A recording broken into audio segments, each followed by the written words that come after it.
Hello everyone, here I'm back with another video lecture and today we are going to discuss macroeconomic origin and movement. ठीक है, majorly हमारे पास होता क्या है ना कि हमने जैसे लास्ट लेक्चर में मैक्रो की बेसिक डिस्कशन को डिस्कस किया था कि लेकिन मैक्रो है क्या। फिर हमने उसके बाद केस स्टडी डिस्कस की थी जिससे रिलेटेड हमने देखा था कि माइक्रो क्यों हमें नहीं चाहिए और क्यों हमें मैक्रो चाहिए। ठीक है, हमने ये सारी चीज़ें देखी थी। अब मेजरली होता ये है कि ओरिजिन या जो मूवमेंट है मैक्रो इकोनॉमिक्स की वो बहुत इसेंशियल कंपोनेंट है ह्यूमन फैक्टर्स में या ऑर्गेनॉमिक्स में। ठीक है, तो इसकी हिस्टोरिकल डेवलपमेंट हमें पढ़नी है ताकि हमें पता हो कि माइक्रो को छोड़ के मैक्रो इकोनॉमिक की तरफ क्यों आया गया और इसका ग्लोबल इम्पैक्ट था क्या। ठीक है, मेजरली हम इसको 5 आप पॉइंट्स याद कर लो कि हम इसको कैसे डिस्कस करेंगे। सबसे पहले मैक्रो इकोनॉमिक्स का ओरिजिन। ठीक है, माइक्रो ऑर्गेनोमिक्स की लिमिटेशंस क्या थी। ठीक है, फिर आपका मैक्रो ऑर्गेनोमिक्स की तरफ हम क्यों आए। फिर इसके बाद आपके बाद आ गई कि हमारे पास एक ऑर्गेनाइजेशन थी। ठीक है, ODAM, हम उससे रिलेटेड बात करेंगे। ठीक है, आफ्टर दैट हम ग्लोबल रिकॉग्निशन देखेंगे कि हमारे पास ग्लोबली मैक्रो ऑर्गेनोमिक्स किस तरह से हेल्प आउट करती है। ठीक है, सो मेजरली हम सारे पॉइंट्स आपके इसी टॉपिक के वन पैराग्राफ इज कम्प्लीटेड, हम जो ये पूरा पैराग्राफ है इसी में डिस्कशन करेंगे। ठीक है, अब हमारे पास क्या हुआ था 1978 में एक कमेटी बेसिकली इनिशिएटिव या इनिशिएटिव था जिसमें ह्यूमन फैक्टर्स फ्यूचर्स इनिशिएटिव लिया था उन्होंने। वो ये था कि उन्होंने इस्टेब्लिश किया था ताकि हम सोसाइटी के ट्रेंड्स को देख सकें और उनका इम्पैक्ट देख सकें ह्यूमन के फैक्टर्स के ऊपर अपनी ऑर्गेनॉमिक्स के ऊपर। तो उस सोसाइटी का नाम था select committee on human factors futures. ठीक है, इसकी की फाइंडिंग ये थी कि ये फेलियर हो गया था ट्रेडिशनल माइक्रो ऑर्गेनॉमिक्स का ताकि हमारे पास हम इम्प्रूव कर सकें ओवरऑल वर्क प्लेस की इफेक्टिवनेस।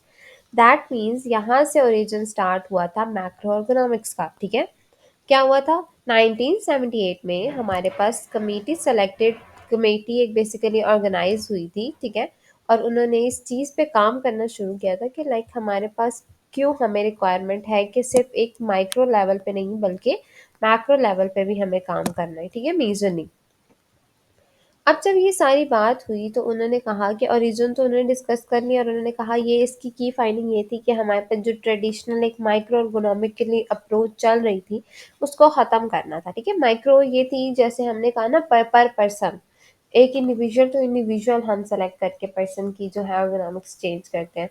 उन्होंने कहा वो ज़्यादा इम्पोर्टेंस नहीं है बल्कि हमें ओवरऑल वर्क प्लेस की इम्प्रूवमेंट ज़्यादा दिखनी है ताकि हमारे पास मैक्सिमम लेवल पे हम मस्कुलोस्केलेटल इंजरीज को प्रिवेंट कर सके, मेजर जो सारी कॉम्प्लिकेशंस आ रही थी उन सारों को प्रिवेंट कर सके। ठीक है, सो आफ्टर दैट फिर उन्होंने बताया कि आपको लिमिटेशंस क्या थी, क्यों हमने कहा कि हमारे पास ट्रेडिशनल ऑर्गेनॉमिक्स क्यों नहीं रिक्वायर्ड। ठीक है, या हमारे पास जो माइक्रो ऑर्गेनॉमिक्स जिसकी बात की जा रही है वो क्यों नहीं हमें रिक्वायर्ड। एक तो माइक्रो एर्गोनॉमिक्स स्पेसिफिक सॉल्यूशंस पे फोकस कर रही थी। ठीक है, जैसे किसी एर्गोनॉमिक इंडिविजुअल, जैसे किसी एक इंडिविजुअल का वर्क स्टेशन डिज़ाइन कर दिया या इस तरह से चीज़ें थी। ठीक है, इस तरह से रिसर्चर्स ने फाउंड किया कि जितने वेल डिज़ाइन सॉल्यूशंस थे वो हमेशा एक्सपेक्टेड इम्प्रूवमेंट के आउटकम्स नहीं दे रहे थे। ठीक है, एक तो उनकी productivity, safety, overall work effectiveness को हम इम्प्रूव तो कर रहे थे लेकिन समटाइम्स ऐसे था कि वो फेलियर की तरफ जा रहे थे। ठीक है, इसका मतलब कि हम काम बहुत ज़्यादा कर रहे थे लेकिन हमारे पास इम्पैक्ट कम आ रहा था। ठीक है, तो अब हमें क्या की फैक्टर था कि हमें instead of focusing too much on specific components जिसको वर्क स्टेशन का डिज़ाइन कहा गया था, हमने इसको ब्रॉड लेवल पे, हमने इसको वाइड लेवल पे चेक करना था। ठीक है, तो अब हमारे पास मेजर फोकस क्या था कि हमने इस जो ट्रेडिशनल लिमिटेशन या जो माइक्रो ऑर्गेनॉमिकली लिमिटेशंस आ रही थी उनको मैक्रो की तरफ शिफ्ट करना था। ठीक है, हमें ये रिक्वायरमेंट नहीं थी तो हमने इसको बस कट ऑफ किया। अब अगर मैक्रो इकोनॉमिक्स की तरफ हम शिफ्ट करना चाह रहे हैं तो हमें इंटायर वर्क सिस्टम को डिस्कस करना है इंस्टेड ऑफ के किसी आइसोलेटेड कंपोनेंट को। ठीक है, सिर्फ वर्क स्टेशन नहीं बल्कि उनकी पूरी ओवरऑल उस ऑर्गेनाइजेशन की ओवरऑल इम्प्रूवमेंट कैसे होगी, ओवरऑल वर्क प्लेस इम्प्रूवमेंट कैसे होगी, उनकी एफिशिएंसी कैसे इंक्रीज होगी, इस सारे पे बात करनी थी। ठीक है, तो ये अप्रोच क्या करी थी, ऑर्गेनाइजेशनल स्ट्रक्चर के ऊपर काम, मैनेजमेंट पॉलिसीज के ऊपर काम, वर्क कल्चर के ऊपर काम, ह्यूमन सिस्टम इंटरैक्शन के ऊपर काम, ये हमारे मेजर फैक्टर्स थे जिनके ऊपर काम करना था, ठीक है। और इसमें कुछ की कंट्रीब्यूटर्स भी थे, हेनरिक था, क्लेनर था, रॉबर्टसन था। बेसिकली ये हमारे पास कुछ मेजर कंट्रीब्यूटर्स थे जिन्होंने हमारे पास सारों ने मिलके हेल्प आउट की थी हमें, कि हमने अब इस माइक्रो इकोनॉमिक्स को हटा के मैक्रो इकोनॉमिक्स की तरफ कैसे जाना है, ठीक है। सो अब हमारे पास, हमने क्योंकि ओवरऑल प्रोडक्टिविटी को इंक्रीज करवाना था हमने उस ऑर्गेनाइजेशन की, तो हमारे पास क्या काम भी बहुत ज़्यादा हाई लेवल पे होना चाहिए था, ठीक है। तो अब शिफ्ट तो हमने कर लिया मैक्रो इकोनॉमिक्स की तरफ, लेकिन हमें ऑर्गेनाइजेशन डिज़ाइन और मैनेजमेंट के नाम से एक बेसिकली इंटीग्रेशन लेना था। एक ODM has become an integral part of economics, ठीक है, ताकि हम मैनेजमेंट कर सके, ऑर्गेनाइजेशनल स्ट्रक्चर्स को देख सके, इनका इन्फ्लुएंस कैसे था वर्क प्लेस के एफिशिएंसी और सेफ्टी के साथ, ये सारी चीज़ों को डिस्कस कर सके, ठीक है। तो हमारे पास क्या आया कि हमने मेजरली ODAM के नाम से हमने एक अप्रोच जनरेट की, जिसके थ्रू हम हेल्प आउट ले सके, हेल्प कर सकते थे खुद को, ताकि हम एक प्रॉपरली टेक्निकल ग्रुप बना के उसको डिस्कवर कर सके, ठीक है। जो मैक्रो इकोनॉमिक्स टेक्निकल ग्रुप था ना, ठीक है, उसने ह्यूमन फैक्टर्स और इकोनॉमिक सोसाइटी के ही रोल को एडवांस अप्रोच की तरफ लेके गए, ठीक है। जैसे हमने कहा था ना पीछे 1978 में जो हमारे पास ह्यूमन फैक्टर्स और इकोनॉमिक सोसाइटी के नाम से या सेलेक्ट कमेटी के नाम से आई थी, एक पूरी ऑर्गेनाइजेशन, ठीक है, उसको एक लेवल अप करके एडवांस लेवल की तरफ हमने लेके गए और उसका नाम दे दिया गया ऑर्गेनाइजेशन डिजाइन एंड मैनेजमेंट, ठीक है, ODAM के नाम से, ठीक है। अब ये क्या था, जाहिर सी बात है ये बहुत से कंट्रीज में ODAM के नाम से बताई जाती है कि ह्यूमन फैक्टर्स की रिसर्च के ऊपर ये काम करती है कमेटीज, ठीक है। और मेजरली इनका काम ये था कि ऑर्गेनाइजेशनल लेवल पे ये स्ट्रक्चर्स को देखते थे, वर्क प्लेस की एफिशिएंसी और सेफ्टी को इंक्रीज करवाते थे। दैट मीन्स कि occupational therapist, as a physical therapist, occupational therapist, आपका रोल यहाँ पे मेजरली यहाँ पे होता है, इन ऑर्गेनाइजेशंस के अंदर होता है जहाँ पे आप काम करोगे, इनके साथ मिलके आप डिजाइन करते हो वर्क प्लेसेस को, that is basically depending on that, ठीक है। सो बेसिकली हमारे पास सारी बात यही आ गई थी, ठीक है। आफ्टर दैट हमने देखा कि ग्लोबल रिकॉग्निशन मैक्रो इकोनॉमिक्स की क्या थी, ठीक है।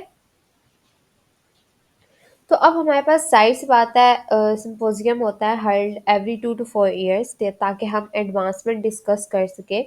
आपके पास, आपको पता है देखो, जब तक आपके पास इस चीज़ को बार बार डिस्कस नहीं किया जाएगा, एडवांसमेंट को डिस्कस नहीं किया जाएगा, आपको पता नहीं चलेगा कि ह्यूमन फैक्टर्स में या मैक्रो इकोनॉमिक्स की किस तरह से इफेक्टिवनेस इंक्रीज हो रही है, ठीक है, टाइम टू टाइम, ठीक है। क्योंकि 1978 से अभी तक 2025 तक काफ़ी ज़्यादा चीज़ें चेंज हुई होंगी, तो उस एडवांसमेंट को डिस्कस करने के लिए एवरी 2 to 4 years के बाद हमारे पास पूरी ऑर्गेनाइजेशन कमिटीज़ डिस्कस करती है, सिंपोजियम क्रिएट करती हैं, ताकि हमारे पास ऑर्गेनाइज करती है, ताकि आप लोगों को या आप जैसे और स्टूडेंट्स को या आप जैसे और थेरेपिस्ट को, डॉक्टर्स को इन चीज़ों के बारे में बताया जाए कि ये क्यों इम्पोर्टेंट है, वर्क प्लेस ergonomics और बाकी भी, ठीक है। नॉट ओनली दैट कि आपने एज अ थेरेपिस्ट, डॉक्टर, और आपने इन चीज़ों को बेसिकली आपके पास जो पब्लिक है आपने उस तक कैसे बात करनी है या उनको कैसे इंक्लूड करना है, हर चीज़ इसमें डिस्कस होती है, ठीक है। और इसमें मेजर टॉपिक होता है इंटरनेशनल ergonomics एसोसिएशन। बेसिकली हमारे पास ये एसोसिएशन कॉन्फ्रेंसेस के तौर पे एक्ट होती हैं, और मैक्रो इकोनॉमिक्स इनका मेजर टॉपिक्स होते हैं, ठीक है। तो मेजरली आपके पास ये बात आपको पता होनी चाहिए कि जो इंडिविजुअल फोकस्ड इकोनॉमिक्स थी उसने कितना ज़्यादा इम्पैक्ट किए क्रिएट किया था, और उसके बाद वर्क प्लेस की इफेक्टिवनेस कितनी ज़्यादा इंप्रूव हुई जब मैक्रो इकोनॉमिक्स आई, ठीक है। आफ्टर दैट हमने बिगर पिक्चर को देखना है, ताकि हमारे पास प्रोडक्टिविटी, सेफ्टी और एम्प्लॉय की वेलबींग और ज़्यादा इम्प्रूव हो, इंस्टेड ऑफ हम स्पेसिफिक काम करें और हमें इतना ज़्यादा काम करना पड़े और इतना ज़्यादा टाइम ड्यूरेशन हम लगाएं, लेकिन स्टिल हमें वो इफेक्टिव रिजल्ट्स ना मिले जो हमें एक मैक्रो इकोनॉमिक पे मिल जा सकते हैं। तो हमारे पास ज़्यादा बेटर है कि हम अपनी सारी इकोनॉमिक्स को मैक्रो इकोनॉमिक्स पे शिफ्ट कर दें। So thanks for watching. अगर कोई इशू है, कोई भी क्वेरी है, you can ask in comment section and that is all for today. So hope so आपको चीज़ें मेजरली समझ आ गई होगी। So thanks for watching.